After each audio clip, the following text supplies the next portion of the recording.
BPL ಪಡಿತರ ಚೀಟಿದಾರರಿಗೆ ಒಂದು good news ಜೊತೆಗೆ ಒಂದು ಹೊಸ ನಿಯಮ ಜಾರಿಯಾಗಿದೆ. ನೀವು ಕೂಡ ಬಿಪಿಎಲ್ ಪಡಿತರ ಚೀಟಿದಾರರಾಗಿದ್ದರೆ, ಅನ್ನಭಾಗ್ಯ ಯೋಜನೆಯ ಫಲಾನುಭವಿಗಳಾಗಿದ್ದರೆ ಸರ್ಕಾರದಿಂದ ಹೊಸ ಮಾಹಿತಿ ಬಂದಿದೆ. ತಪ್ಪದೇ ಪೂರ್ತಿಯಾಗಿ ನೋಡಿ. ಇದೇ ರೀತಿ ಗೃಹ ಲಕ್ಷ್ಮಿ ಯೋಜನೆಯ ಅಡಿಯಲ್ಲಿ ಹೊಸ ಕಂತಿನ ಹಣದ ವರ್ಗಾವಣೆಯ ಕುರಿತು ಒಂದು ಬಿಗ್ ಅಪ್ಡೇಟ್ ಜೊತೆಗೆ ಎಲ್ಪಿಜಿ ಗ್ಯಾಸ್ ಗ್ರಾಹಕರಿಗೆ ಮಹತ್ವದ ಸೂಚನೆ ನೀಡಿದೆ ಕೇಂದ್ರ ಸರ್ಕಾರ. ಇದೇ ಅಷ್ಟೇ ಅಲ್ಲ, ಚಿನ್ನ ಮತ್ತು ಬೆಳ್ಳಿ ಖರೀದಿದಾರರಿಗೆ ಬಿಗ್ ಶಾಕ್ ಆಗಿದೆ. ಮತ್ತೆ ಬೆಲೆಯಲ್ಲಿ ಏರಿಕೆ ಕಂಡಿದೆ. ಇವತ್ತಿನ ಕಂಪ್ಲೀಟ್ ಡೀಟೇಲ್ಸ್ ನೋಡೋಣ. ತಪ್ಪದೆ ಮಾಹಿತಿನ ಪೂರ್ತಿಯಾಗಿ ನೋಡಿ. ಮಾಹಿತಿ ಇಷ್ಟವಾದಲ್ಲಿ ಲೈಕ್ ಮತ್ತು ಶೇರ್ ಮಾಡುವುದನ್ನು ಕೂಡ ಮರೆಯಬೇಡಿ. ಹಾಗಾದ್ರೆ ಇದೀಗ ಬರ್ತಿರ್ತಕ್ಕಂತಹ ಒಂದು ಟಾಪ್ ಸುದ್ದಿ ಆಗಿದೆ. ಮೊದಲನೆಯದಾಗಿ ಈಗ ಬಿಪಿಎಲ್ ಪಡಿತರ ಚೀಟಿಯ ಕುರಿತು ಒಂದು ಮಹತ್ವದ ಮಾಹಿತಿ ಎಂದೇ ಹೇಳಬಹುದು. ಹೌದು ವೀಕ್ಷಕರೇ, ಆ ಒಂದು ಮಾಹಿತಿ ಏನಂದ್ರೆ, ಬಿಪಿಎಲ್ ಕಾರ್ಡ್ದಾರರು ಈಗ ಆದಾಯ ಪ್ರಮಾಣ ಪತ್ರ ಸಲ್ಲಿಸುವುದು ಕಡ್ಡಾಯ ಎನ್ನುತ್ತಿದ್ದಾರೆ. ಹೌದು ವೀಕ್ಷಕರೇ, ರಾಜ್ಯದಲ್ಲಿ ಅನ್ನಭಾಗ್ಯ ಹಾಗೂ ಆಹಾರ ಭದ್ರತಾ ಯೋಜನೆಗಳ ಫಲಾನುಭವಿಗಳ ಮಾಹಿತಿಯನ್ನು ನವೀಕರಿಸುವ ಪ್ರಕ್ರಿಯೆ ಈಗ ತೀವ್ರಗೊಂಡಿದ್ದು, ಇದಕ್ಕಾಗಿ ರೇಷನ್ ಕಾರ್ಡ್ನಲ್ಲಿರುವ ಪ್ರತಿಯೊಬ್ಬ ಸದಸ್ಯರ ಜಾತಿ ಮತ್ತು ಆದಾಯ ಪ್ರಮಾಣ ಪತ್ರ ಪಡೆಯಲಾಗುತ್ತಿದೆ. ಹೀಗಾಗಿ ಅನೇಕರು ಗ್ರಾಮಾಡಳಿತಗಳ ಕಚೇರಿ, ತಹಶೀಲ್ದಾರ್ ಕಚೇರಿ, ನಾಡ ಕಚೇರಿಗಳು ಮತ್ತು ಗ್ರಾಮ ಒನ್ ಸೇರಿದಂತೆ ಸೇವಾ ಕೇಂದ್ರಗಳಲ್ಲಿ ಅಲಿದಾಡುತ್ತಿದ್ದಾರೆ. ಸರ್ವ ಸಮಸ್ಯೆಯಿಂದ ಸಾರ್ವಜನಿಕರು ಗಂಟೆಗಟ್ಟಲೆ ಸರ್ಕಾರಿ ಕಚೇರಿಯಲ್ಲಿ ಕಾಯುವ ಪರಿಸ್ಥಿತಿ ಈಗ ನಿರ್ಮಾಣವಾಗಿದೆ. ಹೌದು ವೀಕ್ಷಕರೇ, ಜಾತಿ ಮತ್ತು ಆದಾಯ ಪ್ರಮಾಣ ಪತ್ರ ಸಲ್ಲಿಸದಿದ್ದರೆ ರೇಷನ್ ರದ್ದಾಗುತ್ತಾ, ಬಿಪಿಎಲ್ ಕಾರ್ಡ್ ಯೋಜನೆ ರದ್ದಾಗುತ್ತಾ, ಇಂತಹ ಪ್ರಮುಖ ಕೆಲಸಗಳಿಗೆ ಬೇಕಾಗುವ ಬಿಪಿಎಲ್ ಕಾರ್ಡ್ಗಳು ರದ್ದಾಗುತ್ತಾ ಎಂಬ ಆತಂಕದಲ್ಲಿ ಜನರು ಈಗ ಆದಾಯ ಪ್ರಮಾಣ ಪತ್ರವನ್ನು ಮಾಡಿಸಲು ಗಂಟೆಗಟ್ಟಲೆ ಕ್ಯೂ ಅಲ್ಲಿ ನಿಂತುಕೊಳ್ಳುತ್ತಿದ್ದಾರೆ. ಆದರೆ ಈ ಒಂದು ಯೋಜನೆಯ ಅಡಿಯಲ್ಲಿ ಅಂದರೆ ಅನ್ನಭಾಗ್ಯ ಮತ್ತು ರೇಷನ್ ಕಾರ್ಡ್ ಯೋಜನೆಯ ಫಲಾನುಭವಿಗಳು ಲಾಭ ಪಡೆಯಲು ಶೀಘ್ರದಲ್ಲೇ ಆದಾಯ ಪ್ರಮಾಣ ಪತ್ರ ಸಲ್ಲಿಸುವುದು ಕಡ್ಡಾಯವಾಗಿದೆ. ಆದರೆ ಪ್ರತಿಯೊಬ್ಬ ಫಲಾನುಭವಿಗಳು ಚಿಂತಿಸುವ ಅವಶ್ಯಕತೆ ಇಲ್ಲ. ಅಧಿಕಾರಿಗಳಿಗೆ ಕಟ್ಟುನಿಟ್ಟಿನ ಸೂಚನೆ ನೀಡಲಾಗಿದೆ. ಸಮಯಕ್ಕೆ ಸರಿಯಾಗಿ ಆದಾಯ ಪ್ರಮಾಣ ಪತ್ರ ಸಲ್ಲಿಸುವುದು ಕಡ್ಡಾಯವಾಗಿದೆ. ಆದರೆ ಸದ್ಯದಲ್ಲೇ ಸಲ್ಲಿಸುವ ಅವಶ್ಯಕತೆ ಇಲ್ಲ ಎಂಬ ಮಾಹಿತಿ ಈಗ ಹೊರಬಿದ್ದಿದೆ. ಸರ್ಕಾರದ ಸೂಚನೆಯಂತೆ ರೇಷನ್ ಕಾರ್ಡ್ ಹೊಂದಿರುವ ಸದಸ್ಯರ ಜಾತಿ ಮತ್ತು ಆದಾಯ ಪ್ರಮಾಣ ಪತ್ರ ಪಡೆಯುತ್ತಿದ್ದೇವೆ. ಆಯಾ ನ್ಯಾಯಬೆಲೆ ಅಂಗಡಿಗಳಲ್ಲೇ ಇದನ್ನು ಪಡೆದು ಆನ್ಲೈನ್ ಅಪ್ಡೇಟ್ ಮಾಡಲಾಗುತ್ತಿದೆ. ದಾಖಲೆ ಕೊಟ್ಟಿಲ್ಲ ಎಂಬ ಮಾತ್ರಕ್ಕೆ ರೇಷನ್ ನೀಡದೇ ಇರುವಂತಿಲ್ಲ. ರೇಷನ್ ವಿತರಣೆಗೂ ಇದಕ್ಕೂ ಯಾವುದೇ ಸಂಬಂಧ ಇಲ್ಲ. ಹಣಕಾಸಿನ ಹಂಚಿಕೆಗಾಗಿ ಮಾಹಿತಿ ಸಮಗ್ರ ನಡೆಯುತ್ತಿದೆ ಎಂಬ ಮಾಹಿತಿಯನ್ನು ಕೆಎಚ್ ಮುನಿಯಪ್ಪನವರು ಮತ್ತು ಆಹಾರ ಇಲಾಖೆಯಿಂದ ಮಾಹಿತಿ ಬಂದಿದೆ. ನೀವು ಕೂಡ ರೇಷನ್ ಕಾರ್ಡ್ದಾರರಾಗಿದ್ದರೆ ನಿಮ್ಮ ನ್ಯಾಯಬೆಲೆ ಅಂಗಡಿಗೆ ಹೋಗುವ ಮೂಲಕ ಜಾತಿ ಆದಾಯ ಪ್ರಮಾಣ ಪತ್ರವನ್ನು ಸಲ್ಲಿಸಬಹುದಾಗಿದೆ. ಇದೇ ಅಷ್ಟೇ ಅಲ್ಲ, ಇನ್ನೊಂದು ಮಹತ್ವದ ಮಾಹಿತಿ ಬಂದಿದೆ. ಪಡಿತರ ಚೀಟಿಯಲ್ಲಿ ಮನೆ ಯಜಮಾನಿಯಾಗಿರುವ ಮಹಿಳೆ ಮೃತಪಟ್ಟರೆ ಅವರ ಸ್ಥಾನಕ್ಕೆ ಸೊಸೆ ಅಥವಾ ಮಗಳ ಹೆಸರನ್ನು ಸೇರ್ಪಡೆ ಮಾಡುವ ಪ್ರಕ್ರಿಯೆಯನ್ನು ಕೇವಲ 1 ತಿಂಗಳೊಂದಿಗೆ ಪೂರ್ಣಗೊಳಿಸಲು ಕ್ರಮ ಕೈಗೊಳ್ಳಲಾಗುತ್ತಿದೆ ಎಂದು ಕೆಎಚ್ ಮುನಿಯಪ್ಪನವರು ತಿಳಿಸಿದ್ದಾರೆ. ಈ ಹಿಂದೆ ಈ ಯೋಜನೆಯ ಅನುಮೋದನೆಗಾಗಿ ಸಾರ್ವಜನಿಕರು ಕನಿಷ್ಠ 3 ತಿಂಗಳು ಕಾಯಬೇಕಾದ ಪರಿಸ್ಥಿತಿ ಇತ್ತು.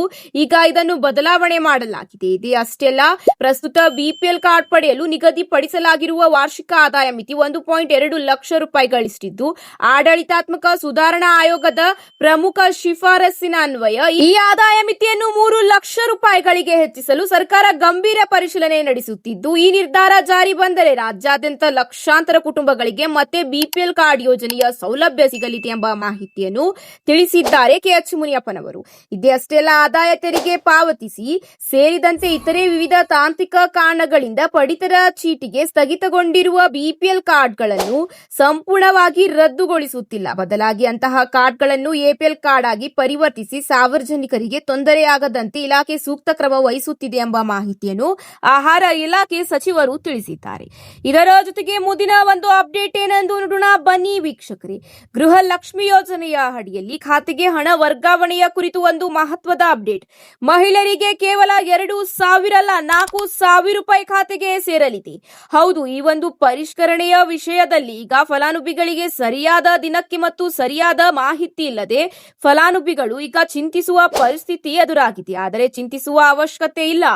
ಆಗಸ್ಟ್ ತಿಂಗಳಲ್ಲಿ ಮಹಿಳೆಯರಿಗೆ ವರ್ಗಾವಣೆಯಾಗಲಿದೆ 4,000 ರೂಪಾಯಿ ಹಣ. ಡಿಬಿಟಿ ಮೂಲಕ ನೇರವಾಗಿ ಫಲಾನುಭವಿಗಳ ಬ್ಯಾಂಕ್ ಖಾತೆಗೆ ಸೇರಲಿದೆ ಹಣ. ಹೌದು ಸ್ನೇಹಿತರೆ, 32ನೇ ಕಂತಿನ ಹಣವನ್ನು ಆಗಸ್ಟ್ ತಿಂಗಳಿಂದ ಈಗ ವರ್ಗಾವಣೆ ಮಾಡಲಾಗುತ್ತಿದೆ. ಅಂದರೆ ಆಗಸ್ಟ್ 15ರಿಂದ ಫಲಾನುಭವಿ ಫಲಾನುಭವಿಗಳ ಬ್ಯಾಂಕ್ ಖಾತೆಗೆ ಹಣ ವರ್ಗಾವಣೆ ಆರಂಭವಾಗುತ್ತದೆ. ತಿಂಗಳ ಅಂತ್ಯದೊಳಗಾಗಿ ಎಲ್ಲ ಗೃಹಿಣಿಯರ ಖಾತೆಗೆ ಹಣ ಸೇರಲಿದೆ. ಒಂದು ವೇಳೆ 31ನೇ ಕಂತಿನ ಹಣ ಪೆಂಡಿಂಗ್ ಇದ್ದರೆ 32ನೇ ಕಂತಿನ ಜೊತೆಗೆ 31ನೇ ಕಂತಿನ ಹಣವು ಸೇರಿ ಗೃಹಿಣಿಯರ ಖಾತೆಗೆ ವರ್ಗಾವಣೆಯಾಗಲಿದೆ 4,000 ರೂಪಾಯಿ ಹಣ. ಈ ಒಂದು ಕಾರಣಕ್ಕೆ ಯಾವ ಮಹಿಳೆಯರು ಚಿಂತಿಸುವ ಅವಶ್ಯಕತೆ ಇಲ್ಲ. ನೀವು ಅರ್ಹರಾಗಿದ್ದರೆ ನಿಮ್ಮ ಕಂತಿನ ಹಣ ಎಲ್ಲೂ ಹೋಗುವುದಿಲ್ಲ, ನಿಮ್ಮ ಬ್ಯಾಂಕ್ ಖಾತೆಗೆ ಸೇರುತ್ತದೆ. ಆದರೆ ನಿಮ್ಮ ಬ್ಯಾಂಕ್ ಖಾತೆಗೆ ನಿಮ್ಮ ಆಧಾರ್ ಮತ್ತು ಮೊಬೈಲ್ ಸಂಖ್ಯೆ ಕಡ್ಡಾಯವಾಗಿ ಲಿಂಕ್ ಆಗಿರಲೇಬೇಕು. ಒಂದು ವೇಳೆ ಲಿಂಕ್ ಆಗಿಲ್ಲ ಅಂದರೆ ನಿಮ್ಮ ಬ್ಯಾಂಕ್ ಖಾತೆಗೆ ಹಣವು ಸೇರುವುದಿಲ್ಲ ಎಂಬ ಮಾಹಿತಿ ಈಗ ಲಭ್ಯವಾಗಿದೆ. ಇದೇ ಅಷ್ಟೇ ಅಲ್ಲ, NPCI ಮ್ಯಾಪಿಂಗ್ ಕೂಡ ಮಾಡಿಸುವುದು ಕಡ್ಡಾಯವಾಗಿದೆ.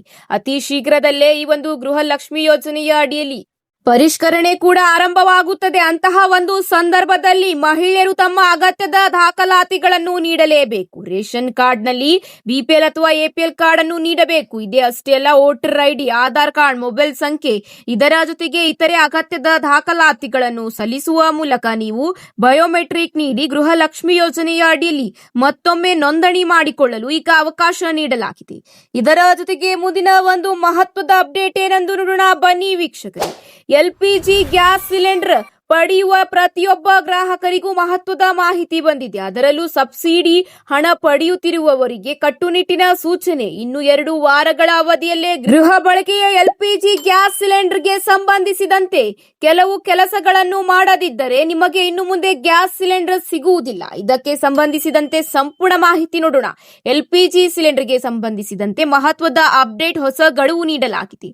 ಆಧಾರ್ ಆಧಾರಿತ KYC ಪರಿಶೀಲನೆ ಇನ್ನೂ ಪೂರ್ಣಗೊಳಿಸದೇ ಇರುವ ದೇಶೀಯ LPG ಅಂದ್ರೆ LPG ಗ್ರಾಹಕರಿಗೆ ಹೊಸ ಗಡುವು ನೀಡಲಾಗಿದೆ. LPG ಸಿಲಿಂಡರ್ ಗ್ಯಾಸ್ಗೆ ಸಂಬಂಧಿಸಿದಂತೆ KYC ಯನ್ನು ಪೂರ್ಣಗೊಳಿಸಲು ಇನ್ನು ಕೇವಲ 2 ವಾರಗಳು ಮಾತ್ರ ಬಾಕಿ ಉಳಿದಿದೆ. ಸಾರ್ವಜನಿಕ ವಲಯದ ತೈಲ ಕಂಪನಿಗಳು ಗೃಹ ಬಳಕೆ LPG ಗ್ಯಾಸ್ ಸಿಲಿಂಡರ್ಗೆ ಸಂಬಂಧಿಸಿದಂತೆ ಗ್ರಾಹಕರಿಗೆ ಅಂತಿಮ SMS ಗಳನ್ನು ಕಳುಹಿಸಲಾಗುತ್ತಿದೆ. LPG ಗ್ಯಾಸ್ ಸಿಲಿಂಡರ್ ಬಳಕೆದಾರರು ಆಗಸ್ಟ್ 16ರ ಒಳಗೆ KYC ಯನ್ನು ಪೂರ್ಣಗೊಳಿಸಲು ವಿಫಲರಾದವರು ಸರ್ಕಾರ ನಿಗದಿಪಡಿಸಿದ ದರದಲ್ಲೇ LPG ಸಿಲಿಂಡರ್ ಖರೀದಿಸಲು ಸಾಧ್ಯವಾಗುವುದಿಲ್ಲ. ಅದಲ್ಲದೆ KYC ಪೂರ್ಣಗೊಳಿಸುವವರೆಗೆ LPG ಸಬ್ಸಿಡಿಯು ಕೂಡ ಸ್ಥಗಿತವಾಗುವ ಸಾಧ್ಯತೆ ಇದೆ ಎಂದು ಉಜ್ವಲ ಯೋಜನೆಯ ಫಲಾನುಭವಿಗಳಿಗೆ ಈಗ ಎಚ್ಚರಿಕೆ ನೀಡಲಾಗಿದೆ. ತಪ್ಪದೇ ಗ್ರಾಹಕರು ಈ ಒಂದು KYC ಯನ್ನು ಮಾಡಿಸಿಕೊಳ್ಳಿ. ಇಲ್ಲದಿದ್ದರೆ ನಿಮಗೆ ಗ್ಯಾಸ್ ಸಿಲಿಂಡರ್ ಸಿಗುವುದಿಲ್ಲ. ಅದರ ಕುರಿತು ಸಬ್ಸಿಡಿ ಹಣವು ಕೂಡ ನಿಮ್ಮ ಖಾತೆಗೆ ವರ್ಗಾಯಿಸುವುದಿಲ್ಲ. ಇದರ ಜೊತೆಗೆ ಮುಂದಿನ ಒಂದು ಅಪ್ಡೇಟ್ ಏನೆಂದು ನೋಡೋಣ ಬನ್ನಿ ವೀಕ್ಷಕರೇ. ಇಂದಿನ ಚಿನ್ನ ಮತ್ತು ಬೆಳ್ಳಿ ದರದ ಕಂಪ್ಲೀಟ್ ಅಪ್ಡೇಟ್ ನೋಡೋಣ. ಇಂದು 24 ಕ್ಯಾರೆಟ್, 22 ಕ್ಯಾರೆಟ್ ಮತ್ತು 18 ಕ್ಯಾರೆಟ್ ಚಿನ್ನದ ದರದಲ್ಲಿ ಅಲ್ಪ ಪ್ರಮಾಣದ ಏರಿಕೆ ದಾಖಲಾತಿಯಾಗಿದೆ. ಹೌದು ಸ್ನೇಹಿತರೆ, ಹಾಗಾದರೆ ಬೆಂಗಳೂರಿನಲ್ಲಿ 24 ಕ್ಯಾರೆಟ್ 1 ಗ್ರಾಂ ಚಿನ್ನದ ಬೆಲೆ 14,576 ರೂಪಾಯಿ ದಾಖಲಾತಿಯಾಗಿದ್ದರೆ 22 ಕ್ಯಾರೆಟ್ ಚಿನ್ನದ ದರ 1 ಗ್ರಾಂಗೆ 13,361 ರೂಪಾಯಿ ದಾಖಲಾತಿಯಾಗಿದೆ. ಇದೇ ರೀತಿ 18 ಕ್ಯಾರೆಟ್ ಚಿನ್ನದ ದರ 1 ಗ್ರಾಂಗೆ 10,932 ರೂಪಾಯಿ ದಾಖಲಾತಿಯಾಗಿದೆ. ಇದೇ ರೀತಿ ಇಂದಿನ ಚಿನ್ನದ ದರ 24 ಕ್ಯಾರೆಟ್ಗೆ 1 ಗ್ರಾಂಗೆ ಎಷ್ಟಿದೆ ಎಂದು ನೋಡೋಣ ಬನ್ನಿ ಸ್ನೇಹಿತರೆ. ಚೆನ್ನೈನಲ್ಲಿ 14,576 ರೂಪಾಯಿ ದಾಖಲಾತಿಯಾಗಿದ್ದರೆ ಮುಂಬೈ ಮತ್ತು ಕೋಲ್ಕತ್ತಾದಲ್ಲಿ 14,576 ರೂಪಾಯಿ ದಾಖಲಾತಿಯಾಗಿದೆ. ದೆಹಲಿಯಲ್ಲಿ 14,591 ರೂಪಾಯಿ ದಾಖಲಾತಿಯಾಗಿದೆ. ಇದೇ ರೀತಿ 22 ಕ್ಯಾರೆಟ್ ಚಿನ್ನದ ದರ ಚೆನ್ನೈ ಮತ್ತು ಮುಂಬೈನಲ್ಲಿ 13,361 ರೂಪಾಯಿ ಇದ್ದರೆ ದೆಹಲಿ ಮತ್ತು ಕೋಲ್ಕತ್ತಾದಲ್ಲಿ 13,376 ರೂಪಾಯಿ ಎಂದು ದಾಖಲಾತಿಯಾಗಿದೆ. ಇದರ ಜೊತೆಗೆ ಇಂದಿನ ಬೆಳ್ಳಿ ದರದ ಕಂಪ್ಲೀಟ್ ಡೀಟೇಲ್ಸ್ ನೋಡೋಣ ಬನ್ನಿ ಸ್ನೇಹಿತರೆ. ಬೆಳ್ಳಿ ಬೆಲೆ 1 ಗ್ರಾಂಗೆ 240.10 ರೂಪಾಯಿ ಎಂದು ದಾಖಲಾತಿಯಾಗಿದ್ದರೆ 1 ಕೆಜಿ ಬೆಳ್ಳಿಯ ದರ 2,40,000 ರೂಪಾಯಿ ಎಂದು ದಾಖಲಾತಿಯಾಗಿದೆ. ಬೆಳ್ಳಿಯ ಚಿನ್ನಕ್ಕಿಂತ ಕಡಿಮೆ ದುಬಾರಿಯಾಗಿದ್ದರೂ ಹೂಡಿಕೆದಾರರು ಮತ್ತು ಆಭರಣ ಖರೀದಿದಾರರಲ್ಲಿ ಇದು ಜನಪ್ರಿಯ ಆಯ್ಕೆಯಾಗಿದೆ. ಬೆಳ್ಳಿಯ ಬೆಲೆಯು ಜಾಗತಿಕ ಮಾರುಕಟ್ಟೆಯ ಮೇಲೆ ಅವಲಂಬಿತವಾಗಿದೆ, ಏಕೆಂದರೆ ಕೈಗಾರಿಕಾ ಬಳಕೆ ಮತ್ತು ಉತ್ಪಾದನೆಗೆ ಬೆಳ್ಳಿಯ ಬೇಡಿಕೆಯ ಬೆಲೆ ಏರಿಳಿತದಲ್ಲಿ ಪ್ರಮುಖ ಪಾತ್ರ ವಹಿಸುತ್ತಿದೆ. ಹಾಗಾದರೆ ಇಂದಿನ ಬೆಳ್ಳಿಯ ದರ ಪ್ರಮುಖ ನಗರಗಳಲ್ಲಿ ಎಷ್ಟು ದಾಖಲಾತಿಯಾಗಿದೆ ಎಂಬ ಸಂಪೂರ್ಣವಾದ ಮಾಹಿತಿ ನೋಡೋಣ ಬನ್ನಿ ವೀಕ್ಷಕರೇ. ಚೆನ್ನೈ ಮತ್ತು ಮುಂಬೈನಲ್ಲಿ 1 ಕೆಜಿ ಬೆಳ್ಳಿಯ ಬೆಲೆ 2,40,100 ರೂಪಾಯಿ ದಾಖಲಾತಿಯಾಗಿದ್ದರೆ ದೆಹಲಿ ಮತ್ತು ಕೋಲ್ಕತ್ತಾದಲ್ಲಿ 2,40,000 ರೂಪಾಯಿ ಎಂದು ದಾಖಲಾತಿಯಾಗಿದೆ. ಬೆಂಗಳೂರು, ಹೈದರಾಬಾದ್, ಕೇರಳ, ಪುಣೆನಲ್ಲಿ 1 ಕೆಜಿ ಬೆಳ್ಳಿಯ ದರ 2,40,100 ರೂಪಾಯಿ ಎಂದು ದಾಖಲಾತಿಯಾಗಿದೆ. ಇದೇ ರೀತಿ ನಿಮ್ಮ ನಗರದಲ್ಲಿ 1 ಗ್ರಾಂ ಬೆಳ್ಳಿಯ ಬೆಲೆ ಎಷ್ಟಿದೆ ಎಂದು ಕಮೆಂಟ್ ಮೂಲಕ ತಿಳಿಸಿ. ಇದೇ ಅಷ್ಟೇ ಅಲ್ಲ, 24 ಕ್ಯಾರೆಟ್, 22 ಕ್ಯಾರೆಟ್ ಮತ್ತು 18 ಕ್ಯಾರೆಟ್ ಚಿನ್ನದ ದರ 1 ಗ್ರಾಂಗೆ ಎಷ್ಟಿದೆ ಎಂದು ಕಮೆಂಟ್ ಮಾಡಿ. ಈ ಒಂದು ಮಾಹಿತಿ ನಿಮಗೆ ಇಷ್ಟವಾದಲ್ಲಿ ಲೈಕ್ ಮಾಡಿ, ತಪ್ಪದೆ ನಿಮ್ಮ ಸ್ನೇಹಿತರ ಜೊತೆಗೆ ಶೇರ್ ಮಾಡುವುದನ್ನು ಕೂಡ ಮರೆಯಬೇಡಿ. ಮತ್ತೆ ಸಿಗೋಣ ಮುಂದಿನ ಟಾಪ್ ಅಪ್ಡೇಟ್ಸ್ಗಳ ಜೊತೆಗೆ. ಧನ್ಯವಾದಗಳು.